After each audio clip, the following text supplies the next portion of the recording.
فلاں کو پہنچائے بھی نہ، غریبوں میں بانٹے بھی نہ، دکھ پھر ہوتا ہے۔ ایک ہے آپ کسی کو ترغیب دلا رہے ہیں یار یہ کام کرنا ہے، وہ کرے نہ کرے اس کی مت، ایک آپ اس کو دے رہے ہیں اور کہہ رہے ہیں یہ کام کر دو، وہ پھر نہ کرے۔ اللہ تعالیٰ فرما رہا ہے کہ میں تمہیں مال دے رہا ہوں، دے کر کہتا ہوں میرے راستے میں دو، تم وہ بھی نہیں دیتے۔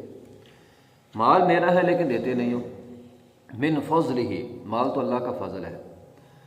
اللہ کا فضل بعض اوقات آپ نے دیکھا ہوگا، بندہ محنت تھوڑی سی کرتا ہے، نفع بڑا ہوتا ہے۔ اچھا، بندہ اس کو یہ سمجھ لیتا ہے کہ یہ میری ذہانت ہے، یہ میں بڑا تیز ترار ہوں، میں نے تھوڑی سی محنت سے اتنا پیسہ کما لیا ہے۔ یہ بندے کی تیزی نہیں ہے، یہ من فضل ہی ہے، یہ اللہ کا فضل ہے۔ اگر اللہ تعالیٰ بندے کو تھوڑی محنت پر زیادہ دے رہا ہے تو اسے اللہ کے راستے میں زیادہ دینا چاہیے۔ تو فرمایا من فضل ہی، یہ اللہ کا فضل ہے، ٹھیک ہے۔ ہوا خیر اللہ، بندہ یہ سمجھ بیٹھتا ہے کہ یہ کنجوسی کرنا میرے لیے بہتر ہے، میں مال جوڑ جوڑ کے رکھ لوں، فلاں کام آئے گا، فلاں کام آئے گا، فلاں کام آئے گا، یہ کنجوسی میرے لیے بہتر ہے۔ فرمایا یہ بہتر نہیں ہے، بل ہوا شر لہم، یہ تمہارے لیے شر بن جائے گا۔ شر کیسے بنے گا اس کی وضاحت بھی کر دی۔ فرمایا سیطوقون، اللہ تعالیٰ عن قریب اس کو طوق بنا دے گا۔ علماء کرام نے بخیلی کی تعریف یہ کی ہے، بخل کسے کہتے ہیں؟ انسان اپنے حقوق ادا نہ کرے، وہ حقوق جو انسان کے ذمے ہیں، ان میں تمام باتیں آ جاتی ہیں۔ ہمارے بیوی بچوں کے حقوق ہمارے ذمے ہیں، اگر وہ ہم ادا نہیں کرتے تو ہم بخیل ہیں۔ اللہ کے حقوق ہمارے ذمے ہیں، اگر وہ ادا نہیں کرتے تو ہم بخیل ہیں۔ مہمان آ جائے، مہمان نوازی میزبان کے ذمے حق ہے، اگر وہ اس کی اچھی میزبانی نہیں کرتا تو وہ بھی بخیلی ہے۔ اسی طرح اللہ تعالیٰ نے مال زیادہ دیا ہے تو زکوٰۃ ادا کرنا بندے کے ذمے ہے، عشر ادا کرنا بندے کے ذمے ہے، اگر وہ زکوٰۃ ادا نہیں کرتا، عشر نہیں دیتا تو وہ بخیلی کر رہا ہے۔ مسکین آ گیا ہے، مسکین کو کھانا نہیں کھلا رہا، مسکین کو دیتا نہیں ہے تو یہ کیا ہے؟ یہ بھی بخیلی ہے۔ صحابہ کرام کے بہت سارے واقعات آپ سنتے ہیں، وہ ایک ہی روٹی کھانے لگتے تھے، مسکین آ جاتا تھا اٹھا کر اس کو دے دیتے تھے، تو نہ نہیں کرتے تھے وہ کسی کو۔ تو جو اگر اس کے پاس ہے وہ نہیں دے رہا، ایک بندے کے پاس تو ہے ہی نہیں، ایک بندے کے پاس ہے، ضرورت مند بھی آ گیا ہے، اس کو دے نہیں رہا، تو یہ کیا ہوا ہے؟ یہ بخیلی ہو جائے گا۔ ابوبکر صدیق رضی اللہ تعالیٰ عنہ، ان سے روایات بہت کم مروی ہیں، حالانکہ نبی علیہ الصلوۃ والسلام کے ساتھ رہتے تھے لیکن روایات بہت کم ہیں۔ اس کی وجہ یہ ہے کہ وہ یہ سمجھتے تھے کہ جو الفاظ نبی علیہ الصلوۃ والسلام کی زبان سے نکلے ہیں نا، بالکل وہی الفاظ میں بھول جاتا ہوں، صحیح یاد نہیں رہتے مجھے، بالکل وہی الفاظ، اپنی طرف سے کوئی بھی لفظ ایڈ کروں گا تو یہ غلط ہو جائے گا، اس لیے وہ حدیثیں بہت کم بیان کرتے تھے۔ ان کم حدیثوں میں بخاری کے اندر یہ حدیث موجود ہے، ابوبکر صدیق رضی اللہ تعالیٰ عنہ فرماتے ہیں وَأَيُّ دَاءٍ أَدْوَأُ مِنَ الْبُخْلِ، فرماتے ہیں بخل سے بڑی بیماری کوئی نہیں۔ سب سے بڑی بیماری جو انسانوں کو لگتی ہے وہ بخل کی بیماری۔ بندہ کہتا ہے اس کو بخار ہوگا، اس کو فلاں یہ بیماری لگ گئی ہے، کہتا ہے سب سے بڑی بیماری بخل کی ہے۔ جب انسان کو لگ جائے، جس انسان کو بخل کی بیماری لگ جاتی ہے اپنے اوپر بھی بندہ خرچ نہیں کرتا۔ چلو بعض لوگ ہوتے ہیں چلو کم از کم اپنے اوپر تو کرتے، بعض لوگ اپنے اوپر بھی نہیں کرتے، انہیں اتنا جوڑنے کا یا اتنی ہوس ہوتی ہے مال کی، بس خرچ نہیں کرنا، آنے دو۔ انہوں نے نکلنے کے دروازے سارے بند کیے، اپنے اوپر نہیں، بچوں کے اوپر نہیں، اللہ نے دیا بھی ہوتا ہے، نہ اپنے اس نعمت وہ نعمت نہ اپنے اوپر ظاہر ہونے دیتے ہیں، نہ بچوں پہ ظاہر ہونے دیتے ہیں، کسی پر بھی نہیں ہوتے۔ اور بعض لوگ حد سے زیادہ کر لیتے ہیں، صرف اپنے اوپر کرتے ہیں، کسی اور پر نہیں کرتے۔ تو فرمایا وَأَيُّ دَاءٍ أَدْوَأُ مِنَ الْبُخْلِ، بخاری کی حدیث ہے، بخل سے بڑی بیماری کوئی نہیں۔ سیطوقون، اللہ تعالیٰ فرماتے ہیں وہ سمجھتے ہیں ہمارے لیے بہتر ہے، بہتر نہیں ہے، شر ہے۔ شر کیسے ہے؟ سیطوقون، توق، توق کیا ہوتا ہے؟ گلے میں ڈالتے ہیں، گلے میں لٹکی ہوئی چیز، اس کو توق کہتے ہیں۔ اس کی وضاحت میں ابو ہریرہ رضی اللہ عنہ کی حدیث ہے بخاری کے اندر، نبی علیہ الصلوۃ والسلام نے فرمایا جو بندہ زکوٰۃ نہیں دیتا، اس کے ذمہ زکوٰۃ ہے، اس نے دی نہیں، کل قیامت کا دن ہوگا، اللہ اس کے مال کو، اب جتنا مال ہے، جتنے مال کی اس نے زکوٰۃ نہیں دی اتنا ہی اللہ تعالیٰ سانپ بنا دے گا۔ اگر مال تھوڑا ہے چھوٹا سانپ بنے گا، اگر مال زیادہ تھا تو بڑا سانپ بن جائے گا۔ فرمایا اللہ تعالیٰ اس مال کو سانپ بنا دے گا، اور سانپ بھی گنجا ہوگا، اور اس کی آنکھوں میں کالے 2 نقطے ہوں گے، اور اس کے منہ میں زہر ہوگی، بندے کے گلے کا توق بن جائے گا، اور گلے یعنی گلے میں لپٹ کر سامنے آ کر کہے گا انا کنزک انا مالک، میں تیرا خزانہ ہوں، یہ میں تیرا وہی مال ہوں، دنیا میں زکوٰۃ نہیں دیتا تھا۔ جو لاکھوں کی زکوٰۃ نہیں دیتا وہ اتنا ہی بڑا ہو جائے گا، جس کا مال ہزاروں میں ہے، زکوٰۃ ذمہ ہزاروں میں ہے، اس کا چھوٹا ہوگا، جو کروڑوں میں ہے اس کا مال اتنا، اس کا وہ سانپ اتنا ہی بڑا ہو جائے گا۔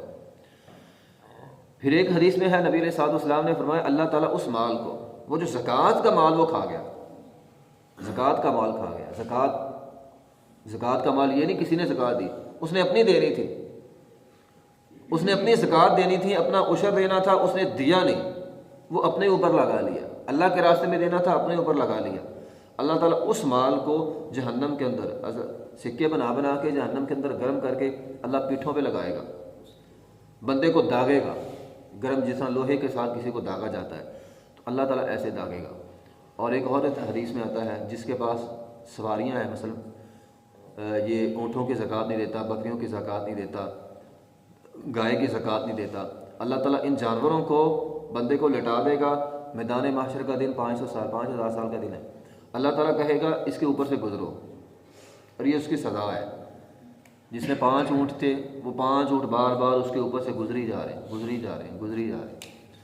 تو یہ سزائیں ہیں، یہ لمبی حدیث میں آتا ہے، لمبی حدیث کے اندر آتا ہے۔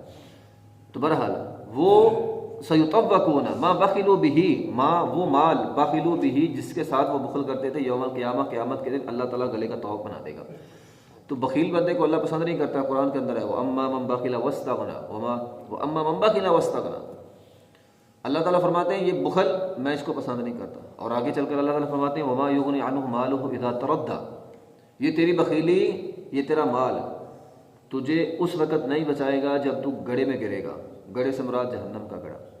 دنیا میں بندہ کہیں پھنس جائے تو بندے کے پاس پیسہ ہو تو بندہ بچ جاتا ہے، بندہ پیسہ لگائے تو بندہ بچ جاتا ہے، لیکن فرمایا کل قیامت کے دن یہ پیسہ تجھے نہیں بچائے گا جب تو جہنم کے گڑھے میں پھنسے گا۔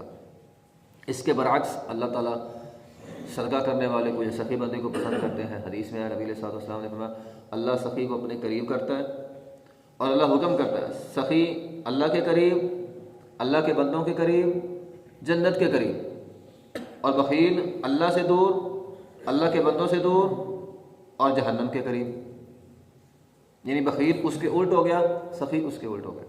سخی اللہ کے قریب ہے، اللہ کے بندوں کے قریب ہوتا ہے اور جنت کے بھی قریب ہو جاتا ہے، اللہ تعالیٰ اس کو پسند کرتے ہیں۔ ایک اور حدیث میں سخی اور بخیل کی مثال نبی علیہ السلام نے فرمایا ایک بندہ، 2 بندے، دونوں نے زرہ پہنی ہوئی ہے، زرہ جسم کے اوپر وہ جو لوہے کی پہنتے تھے، دونوں نے زرہ پہنی ہوئی ہے۔ فرمایا وہ زرہ تنگ ہو رہی ہے، اتنی تنگ ہوتی ہے کہ اس کے تنگ ہونے سے بندے کے ہاتھ ایسے سینے کے ساتھ چپٹے ہوئے ہیں۔ جو بندہ اللہ کے راستے میں خرچ کرتا ہے اس کے وہ زرہ کھل جاتی ہے، اس کا سینہ کشادہ ہو جاتا ہے، اللہ تعالیٰ اس کا سینہ بھی کھولتے ہیں، جتنا بڑا برتن ہوگا پھر اللہ کی نصرت بھی اتنی زیادہ آتی ہے۔ لیکن اس کے برخلاف بخیل بندہ، پہلی بات وہ صدقہ کرتا ہی نہیں ہے، اگر کرے بھی تو اس کا سینہ اتنا تنگ ہو جاتا ہے، صدقہ کرے اس کا سینہ تنگ ہو جائے۔ فرمایا وہ تنگ سینے کے ساتھ صدقہ کرتا ہے، ہائے 200 روپیہ میں نے دے دیا فلاں مسکین کو، فلاں غریب کو، کسی ضرورت مند کو میں نے 200 دے دیا، وہ 200 دے کر اس کا سینہ تنگ ہو رہا ہے، میں نے کیوں؟ ایک ہے صدقہ کرنا، ایک ہے کھلے سینے کے ساتھ کرنا۔ آپ نے دے دیا تو پھر اللہ کے راستے میں دیا، اللہ کے ساتھ ہوتا ہے، سینہ تنگ کیوں ہے؟ فرمایا وہ بخیل بندہ صدقہ کرتا ہے اس کا سینہ اور تنگ ہوتا ہے، اس کا سینہ اور تنگ ہوتا ہے، حتیٰ کہ آپس میں وہ ساری زرہ مل جاتی ہے، اتنا تنگ اس کا سینہ ہوتا ہے۔ تو جو بھی اللہ کے راستے میں دینا، بندہ سینہ تنگ نہ کرے، جو بھی دینا جس کے پاس جتنی طاقت ہے وہ دے اور سینہ کھلا کر کے دے۔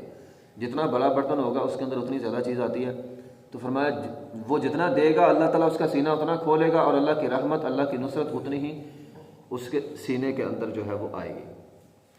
اسماء رضی اللہ تعالیٰ عنہ فرماتی ہیں نبی علیہ الصلوۃ والسلام نے مجھے فرمایا تھا انفقی ولا تحسی، اے اسماء خرچ کر اور گننا، خرچ کرنا گننا نہیں ہے، بعض بندے دیتے ہیں گن گن کے دیتے ہیں، فرمایا گننا نہیں ہے۔ پوچھا اللہ کے رسول کیوں نہیں گننا؟ فرمایا فیحصی اللہ علیک، اللہ بھی تجھے گن گن کے دے گا۔ ایک ہے اللہ بغیر حساب کے دیتا ہے، ہم مانگتے ہیں اللہ تعالیٰ بغیر حساب کے دے، جو بندہ اللہ کے راستے میں گن گن کے دیتا ہے اللہ تعالیٰ بھی اس کو گن گن کے دیتا ہے۔ پھر نبی علیہ الصلوۃ والسلام نے فرمایا اے اسماء ولا توعی فیوعی اللہ علیک، مال کو روک کے نہ رکھ، اگر تو نے مال کو روک کے رکھا اللہ تجھ پر اپنی رحمت روک لے گا، اللہ نے جو تجھے دینا تھا اللہ اس کو روک لے گا۔ آگے فرمایا اے اسماء ارضخی ما استطاعت، جتنا ممکن ہو سکے اللہ کے راستے میں دینا ہے۔ تو یہ بالکل واضح حدیث ہے، انسان کو دے دینا چاہیے، شمار نہ کرے میں نے اتنے مہینے یا اتنے سال میں بس اتنا ہی دینا ہے، زکوٰۃ بس اتنی بنتی ہے اتنی ہی دینی ہے، اس سے زیادہ میں نے نہیں دینا۔ انسان شمار نہ کرے، زیادہ ہو جائے گا تو کوئی بات نہیں ہے، اللہ اتنا زیادہ دیتا ہے۔ سیطبقون ما بخلوا به یوم القیامہ وللہ میراث السماوات والارض، میراث تو ساری اللہ کی ہے۔ میراث کس کو کہتے ہیں؟ میراث کہتے ہیں بندے کا وہ مال جو مرنے کے بعد بندہ پیچھے چھوڑ جاتا ہے۔ اب ایک بندے کا مال تھا، وہ مر گیا، وہ مال پیچھے چھوڑ گیا، وہ مال اس کے ورثاء کو مل گیا، وہ بھی مر گئے، وہ مال ورثاء کو مل گیا، وہ بھی مر گیا، مال ورثاء کو مل گیا، دنیا ساری ختم ہو جائے گی، مال پڑا رہے گا۔ تو مال کس کا ہے؟ وللہ میراث السماوات، اللہ کا ہے۔ دنیا تو ختم ہو جائے گی، تو ہے آ جا کے مال اللہ کا ہی ہے، آخر میں سارے ختم، مال اللہ کے پاس ہے۔ اور اس کی ایک اور اس میں وضاحت ملتی ہے اس آیت کی، نبی علیہ الصلوۃ والسلام نے فرمایا بندہ کہتا ہے مالی مالی، لیکن تیرا مال تو ہے نہیں، مال تو تیرا وہ ہے جو کھا لیا تو نے، ختم ہو گیا، بس ختم، جو پہن لیا وہ سیدھا ہو گیا، ہاں وہ جو اللہ کے راستے میں خرچ کیا وہ تیرے لیے نفع مند ہے، باقی سارا ہے ہی اللہ کا۔ آج اگر مجھے مال وراثت ملتا ہے تو میں بھی مر جاؤں گا، میرے بچوں کو مل جائے گا، وہ بھی مر جائیں گے، آگے چلتا جائے گا، مال اسی طرح رہے گا، آگے چلتا جائے گا۔ تو مال اللہ کا ہے، وللہ میراث السماوات والارض، اللہ ہی کے لیے ہے میراث آسمانوں کی زمین کی، واللہ بما تعملون خبیر، جو بھی تم عمل کرتے ہو اللہ اس سے باخبر ہے۔ تو بعض اوقات انسان چھپا کے دیتا ہے، اللہ کو وہ بھی پتہ ہے، اور اللہ چھپا کے دینے والوں کو اپنے عرش کا سایہ بھی دیتے ہیں۔ وآخر دعوانا الحمد